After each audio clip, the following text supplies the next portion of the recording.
Hello friends, ప్రీవియస్గా AB exam October 29న పెట్టాలి అనుకున్నారు, కానీ ఇప్పుడు డేట్స్ రీషెడ్యూల్ చేశారు.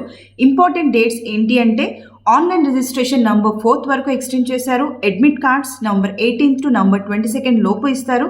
డేట్ ఆఫ్ ఎగ్జామినేషన్ వచ్చి నవంబర్ 26th ఉంటుంది. మనం ప్రీవియస్గా పార్ట్ 1లో ఆల్ ఇండియా బార్ ఎగ్జామ్ కోసం ఏం బుక్స్ కొనుక్కోవాలి, దేంట్లో ఎన్ని మార్క్స్కి బిట్స్ వస్తాయి, ఇవన్నీ చూసాం. ఒకవేళ మీరు అది చూడకపోతే ఆ వీడియో ఫస్ట్ చూడండి, తర్వాత ఈ వీడియోని వాచ్ చేయండి. మెయిన్ నోట్ ఏంటి అంటే ఏఐబికి పాసింగ్ పర్సెంటేజ్ ఫిక్స్ ఉంటుంది. అది 45% జనరల్ అండ్ ఓబీసీ స్టూడెంట్స్కి అండ్ 40% ఎస్సీ స్టూడెంట్స్కి అండ్ డిజేబుల్ క్యాండిడేట్స్కి ఉంటుంది. సో ఇప్పుడు మీరు ఎగ్జామ్ ఎలా ప్రిపేర్ అవ్వాలి అంటే మీరు అట్లీస్ట్ ఒక 1 week to 10 days ప్రాక్టీస్ చేస్తే సరిపోతుంది. జనరల్గా అందరూ స్టార్టింగ్లో అన్ని బేరాక్స్కి ఇండెక్స్ చదివేద్దాం, గుర్తుపెట్టుకుందాం అనుకుంటారు. అస్సలు అవసరం లేదు, అలా స్ట్రెయిన్ తీసుకోకండి. నేను మీకు లాస్ట్ వీడియోలో బేరాక్స్ వితౌట్ నోట్స్ కొనుక్కోమని చెప్పాను కదా, అవన్నీ మీ దగ్గర పెట్టుకోండి. అండ్ బ్రైట్ పబ్లికేషన్స్ వాళ్ళ సాల్వ్ పేపర్స్ కూడా తీసుకోమని చెప్పాను, అది కూడా దగ్గర పెట్టుకోండి. మెయిన్గా మనం ఇండెక్స్ మొత్తం చదవకపోయినా అన్ని బేరాక్స్కి కొన్ని కీ పాయింట్స్ గుర్తుపెట్టుకోవాలి. ఈ కీ పాయింట్స్ అన్ని సబ్జెక్ట్ వైజ్ ఒక పేపర్ మీద రాసి పెట్టుకోవాలి. లైక్ ఐపీసీ అని, సిఆర్పిసి అని, సిపిఎస్సి అని మొత్తానికి రాసి పెట్టుకోవాలి. లైక్ ఎగ్జాంపుల్కి నేను ఇండియన్ ఎవిడెన్స్ యాక్ట్ తీసుకుంటున్నాను. ఇందులో కీ పాయింట్స్ ఇండెక్స్లో ఫస్ట్ పేపర్ చూడండి, చాప్టర్ హెడ్డింగ్స్ జస్ట్ అలా గుర్తుపెట్టుకోండి. ఇక్కడ నేను చూపిస్తుంది ఇండెక్స్లో ఫస్ట్ పేజ్. ఎప్పుడైనా ఇండెక్స్లో లెఫ్ట్ సైడ్ అన్ని sections and right side page numbers ఉంటాయి. ఎగ్జాంపుల్ ఇక్కడ మే ప్రెజ్యూమ్, షెల్ ప్రెజ్యూమ్ ఇలా వస్తే ఇండియన్ ఎవిడెన్స్ యాక్ట్ అని గుర్తుపెట్టుకోవాలి. ఇంకా మీరు కొన్ని చూపిస్తాను. ఇదే పేజ్లో రిలవెన్సీ ఆఫ్ ఫ్యాక్ట్స్, నెక్స్ట్ పేజ్లో అడ్మిషన్స్ అని ఉంది, కన్ఫెషన్ అని ఉంది. ఇక్కడ ఇంకొక heading statement by persons who cannot be called as witnesses. Third పేజ్లోకి వస్తే ఒపీనియన్స్ అని ఉంది. కింద పార్ట్ 2 చూస్తే on proof, oral evidence, documentary evidence ఇవన్నీ ఉన్నాయి. ఇక్కడ నేను అన్నీ రాశాను, మీరు ఇలా రాసుకొని వెళ్ళకండి, బట్ ఈ టాపిక్ ఎవిడెన్స్ యాక్ట్లోవి అని గుర్తుపెట్టుకోండి. ఫోర్త్ పేజ్కి వస్తే పబ్లిక్ డాక్యుమెంట్స్ అని ఉంది, నెక్స్ట్ ప్రిజంప్షన్స్ ఉంటాయి ఇలా చాలా ఇందులో, నెక్స్ట్ ఎక్స్క్లూజన్స్ ఉన్నాయి. ఫిఫ్త్ పేజ్కి వస్తే బర్డెన్ ఆఫ్ ప్రూఫ్ చాలా ఇంపార్టెంట్. ఇందులో కింద presumption as to abetment of suicide, dowry death ఇవి గుర్తుపెట్టుకోవాలి. ఇంకా ఎస్టోపిల్ ఇది ఎవిడెన్స్ యాక్ట్కి సంబంధించిందే అని గుర్తుపెట్టుకోవాలి. సిక్స్త్ పేజ్కి వస్తే of the examination of witnesses. ఇందులో examination in chief, cross examination, re examination ఇవన్నీ ఇంపార్టెంట్. ఇవి కీ పాయింట్స్ అనమాట. ఇలా అన్ని బైరాక్స్కి కీ పాయింట్ చూసి పెట్టుకోవాలి అండ్ ఒక పేపర్ మీద ఇది ఈ టాపిక్ ఈ యాక్ట్కి సంబంధించిందని రాసుకోవాలి. మనం సాల్వ్ పేపర్ చేస్తాం కాబట్టి ఇవన్నీ మీకు అర్థమవుతాయి నేను ఎందుకు చెప్తున్నాను అనేది. ఇంకా ఇది చిన్న యాక్ట్, ఇంకా సిఆర్పిసి, సిపిసి, ఐపీసీ ఇలా చాలా పాయింట్స్. జస్ట్ ఇండెక్స్ మొత్తం చదవకుండా ఏ టాపిక్ ఎందులో ఉంది అని గ్లాన్స్ లాగా చూసుకోండి అండ్ చిన్న పేపర్ మీద రాసుకోండి. ఇలా అన్నీ రాసుకున్న తర్వాత మనం లాస్ట్ ఇయర్ పేపర్ ఒకటి తీసుకుందాం. ఇది నేను రాసిన పేపర్. బేసిక్గా ఫస్ట్ డైరెక్ట్గా సెక్షన్ క్వశ్చన్లో కానీ ఆన్సర్లో కానీ ఉంటే ఆ క్వశ్చన్స్ ఫస్ట్ టిక్ మార్క్ పెట్టేసుకోండి, ఇవి రాంగ్ అయ్యే ఛాన్సెస్ ఉండవు. ఈ పేపర్లో 4th క్వశ్చన్ చూడండి, section 12 of Hindu maintenance and adoption act 1956 అని ఉంది. ఇది మనకి క్లియర్గా ఫ్యామిలీ లాస్లో ఉంది అని తెలిసిపోతుంది.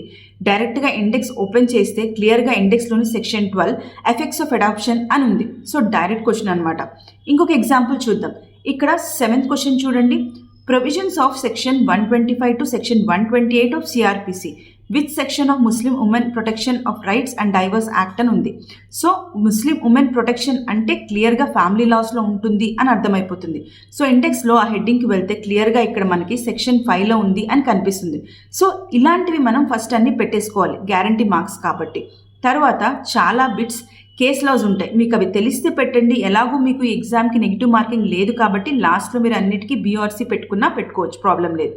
ఇది మనం కాన్స్టిట్యూషన్ ఆఫ్ ఇండియా బుక్ తీసుకుంటే ఇందులో అన్ని ఆర్టికల్స్ అండ్ షెడ్యూల్స్ ఉంటాయి. ఇప్పుడు నేను రాసిన పేపర్లో క్వశ్చన్ 52 చూడండి, ఆర్టికల్ 16 అని ఉంది. కింద ఆన్ గ్రౌండ్స్ ఆఫ్ ఉంది కదా. సో కాన్స్టిట్యూషన్ బుక్లో ఇండెక్స్కి వెళ్తే 16th ఆర్టికల్ దగ్గర ఫుల్ కంటెంట్ ఇవ్వలేదు, జస్ట్ ఈక్వాలిటీ ఆఫ్ ఆపర్చునిటీ అని ఇచ్చారు. ఇలాంటి బిట్స్కి మనం ఆ పేజ్ నెంబర్ చూసుకోవాలి. పేజ్ 6 కదా, అక్కడికి వెళ్తే నేను అండర్లైన్ చేశాను చూడండి, అక్కడ ఆన్సర్ ఉంటుంది. కొన్ని కింద ఆన్సర్స్ని పట్టి వెళ్ళాలి. ఫర్ సపోజ్ క్వశ్చన్ 55 చూడండి, టైటిల్ ఆఫ్ ది కాన్స్టిట్యూషన్ అని ఉంది. కింద ఆర్టికల్ 1 ఏముంది, 5 ఏంటి, 390 ఏంటి అని చూసుకుంటూ వెళ్తే మనకి ఆన్సర్ ఇక్కడ ఆర్టికల్ 393 దగ్గర క్లియర్గా ఉంటుంది, షార్ట్ టైటిల్ అని.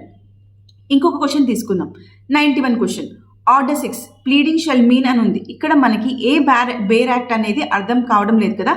కానీ నేను స్టార్టింగ్లో అన్నిటికీ కీ పాయింట్స్ రాసుకోమన్నాను. అలా రాసుకొని ఉంటే ఇది సిపిసి సివిల్ ప్రొసీజర్ కోడ్ అని మీకు అర్థమైపోతుంది. సో సిపిసి ఇండెక్స్లోకి వెళ్తే ఆర్డర్ 6 ప్లీడింగ్స్ జనరల్లీ అని ఉంటుంది అంతే. సో పేజ్ 76కి ఉంది కదా, అక్కడికి వెళ్ళిపోదాం. ఫస్ట్ లైన్లోనే క్లియర్గా ఉంది చూడండి, pleading shall mean plaint or written statement అని. So direct answer. ఒకసారి ఇలా డెఫినేషన్ లాగా ఉండేవి ఇక్కడ దొరకకపోతే ప్రతి బేర్ యాక్ట్కి డెఫినేషన్స్ అని ఉంటాయి, అక్కడ ఆన్సర్ దొరికేస్తుంది. చూడండి ఇక్కడ సిపిసిలో డెఫినేషన్స్ అని ఉంది కదా, ఇలా అన్ని బేర్ యాక్ట్స్కి డెఫినేషన్స్ ఉంటాయి. మెయిన్ టాపిక్ దగ్గర దొరకకపోతే ఇక్కడ చూసుకోవాలి. ఇలా నేను bright publication solve papers book కొనమని చెప్పాను కదా, సో అందులో 10 పేపర్స్ ఉంటాయి. సో మీరు అట్లీస్ట్ ఒక 5 పేపర్స్ అయినా టైం పెట్టుకొని సీరియస్గా నేను చెప్పినట్టు సాల్వ్ చేసుకుంటూ వెళ్తే మార్క్స్ క్యాలిక్యులేట్ చేసుకోండి. సో మీకు అర్థమైపోతుంది ఎన్ని మార్క్స్ వస్తున్నాయి క్లియర్గా అనేది అర్థమైపోతుంది. సీరియస్గా మీరు 3 అవర్స్ టైమర్ పెట్టుకొని ఒక ఎగ్జామ్ లాగా కూర్చొని అట్లీస్ట్ మీరు 5 పేపర్స్ సాల్వ్ చేస్తే చాలా చక్కగా క్లియర్ చేయొచ్చు. చీటింగ్ చేయకుండా ట్రై చేయండి. సో ఇలా ప్రిపేర్ అవ్వాలని లేదు, నేను ఇలా ప్రిపేర్ అయ్యాను, క్లియర్ చేశాను కాబట్టి మీకు చెప్తున్నాను. ఇంకా మీకు లా సబ్జెక్ట్స్కి సంబంధించి ఏమైనా డౌట్స్ ఉంటే నాకు కామెంట్ సెక్షన్లో అయితే పెట్టండి, నేను వీడియోస్ చేయడానికి ట్రై చేస్తాను. సో ఈ వీడియో నచ్చితే మీ ఫ్రెండ్స్ ఏబీ ఎగ్జామ్ ప్రిపేర్ అయ్యే వాళ్ళందరికీ షేర్ చేయండి అండ్ నా యూట్యూబ్ ఛానల్ని సబ్స్క్రైబ్ చేసుకోండి.